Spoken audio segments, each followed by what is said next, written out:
வாங்க இன்றைக்கி நம்ம ஒரு ஹெல்தியான ரெசிபி ஒன்று பார்க்கலாம். இது பண்ணுறதுக்கு நான் கொஞ்சம் சாதம் எடுத்திருக்கேன். இது பழைய சாதமாக இருந்தாலும் ஓகே, நம்ம ஆல்ரெடி நம்ம வீட்டில் மீதியெல்லாம் ஆகிடும்ல, அந்த மாதிரி சாதமாக இருந்தாலும் பரவாயில்ல, சூடாக இருந்த சாதமாக இருந்தாலும் ஓகே. அதிகமாக நம்ம வீட்டில் மீதி ஆகிடுச்சின்னா அதை வேஸ்ட் பண்ணாமல் இந்த மாதிரி பண்ணலாம். அதுக்காக தான் நான் இந்த வீடியோ போடுறேன். இது கூட நான் வந்து கஞ்சி மாவு கொஞ்சம் எடுத்திருக்கேன். நீங்கள் கஞ்சி மாவு இல்லைன்னா கம்பு மாவு, கேழ்வரகு மாவு, கோதுமை மாவு கூட எடுத்துக்கலாம். இதில் ஏதாவது ஒன்று ஒரு ஸ்பூன் போட்டு நல்லா மிக்சியில் போட்டு அடித்து எடுத்துக்கோங்க. இதை அரைக்கிறதுக்கு நான் ஒரு அரை டம்ளர் போல் பால் சேர்த்துருக்கேன்.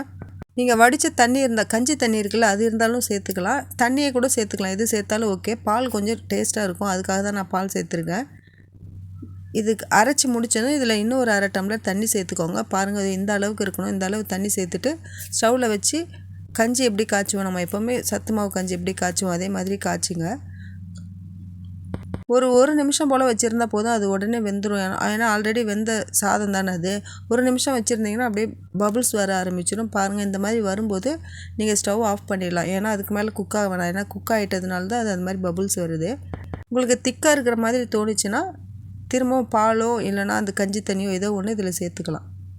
இதை எடுத்ததுக்கப்புறம் இதில் நான் நாட்டு சர்க்கரை சேர்த்து சாப்பிட்ருக்கேன். உங்களுக்கு வேணால் நாட்டு சர்க்கரையோ வேறு வெள்ளை சர்க்கரை கூட சேர்த்துக்கோங்க. கூட கொஞ்சம் தேங்காய் துருவி போட்டு கொஞ்சம் ஏலக்காய், ஒரே ஒரு ஏலக்காய் தட்டி போட்டு சாப்பிட்டிங்கன்னா ரொம்ப டேஸ்ட்டாக இருக்கும். நான் வந்து வெறும் நாட்டு சர்க்கரை மட்டும் போட்டு சாப்பிட்றேன். சாப்பிட டேஸ்ட் எப்படி இருக்குன்னா, வெந்தயக்கூழ் இருக்குல்ல, அந்த மாதிரி டேஸ்ட்டில் வரும். நான் இதில் சத்து மாவு சேர்த்துருக்கேன். சத்து மாவில் நான் நிறைய நட்ஸ் எல்லாம் போட்டு அரைச்சிருக்கேன். அதனால் நான் இதில் எதுவும் சேர்க்கலை. நீங்கள் கம்பு மாவு, கேழ்வரகு மாவு, கோதுமை மாவு இந்த மாதிரி சேர்த்திங்கன்னா, நம்ம இப்போ சாதம் அரைச்சோம்ல, சாதம் அரைக்கும் போதே தேவையான அளவு உங்களுக்கு என்னென்ன நட்ஸ் தேவையோ அதெல்லாம் போட்டு அதையும் சேர்த்து அரைச்சி நீங்கள் கஞ்சி காய்ச்சினீங்கன்னா ரொம்ப டேஸ்ட்டாக இருக்கும். குழந்தைங்களுக்கெல்லாம் கொடுங்க, ரொம்ப விரும்பி சாப்பிடுவாங்க. நீங்கள் சாப்பிட்டு பாருங்கள், உங்களுக்கு கண்டிப்பாக இந்த டேஸ்ட் பிடிக்கும். நீங்கள் அதுக்கப்புறம் உங்கள் குழந்தைக்கு பண்ணி கொடுங்க.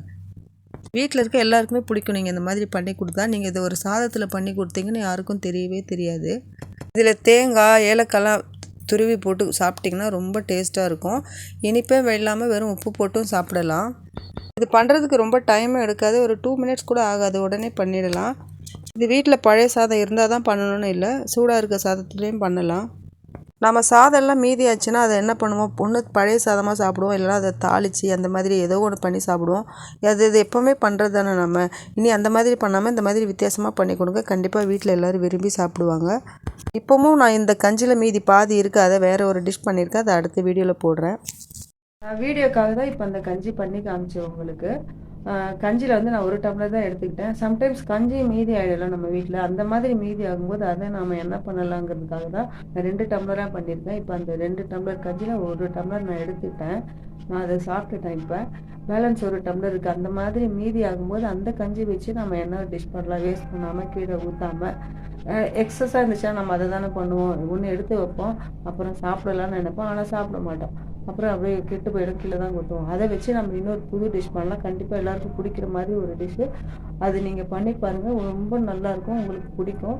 இப்போயே அதை நான் போடலைன்னா வீடியோ ரொம்ப லென்த்தாக போகுதா, ஏற்கனவே நான் புதுசாக போட்டுட்ருக்கேன். சரி, நல்ல நல்ல டிஷ்ஷே போட்டிருக்கேன், யாருமே பார்க்கவே இல்லை, சரி ரொம்ப லென்த்தாக போகுதுன்னு தான் இதோட நிறுத்திக்கிறேன். நெக்ஸ்ட் வீடியோவில் அந்த வீடியோ உங்களுக்கு போட நீங்கள் பாருங்கள். இந்த வீடியோ உங்களுக்கு பிடிச்சிருந்ததுன்னா லைக் பண்ணி, ஷேர் பண்ணி, சப்ஸ்கிரைப் பண்ணுங்கள். கண்டிப்பாக பிடிச்சிருக்குன்னு நினைக்கிறேன். சப்ஸ்கிரைப் பண்ணாமல் இருக்கிறவங்க சப்ஸ்கிரைப் பண்ணி பாருங்கள். ஒரே ஒரு லைக் மட்டும் போடுங்க. தேங்க்யூ. வேறு ஒரு நல்ல வீடியோவில் பார்க்கலாம். தேங்க்யூ.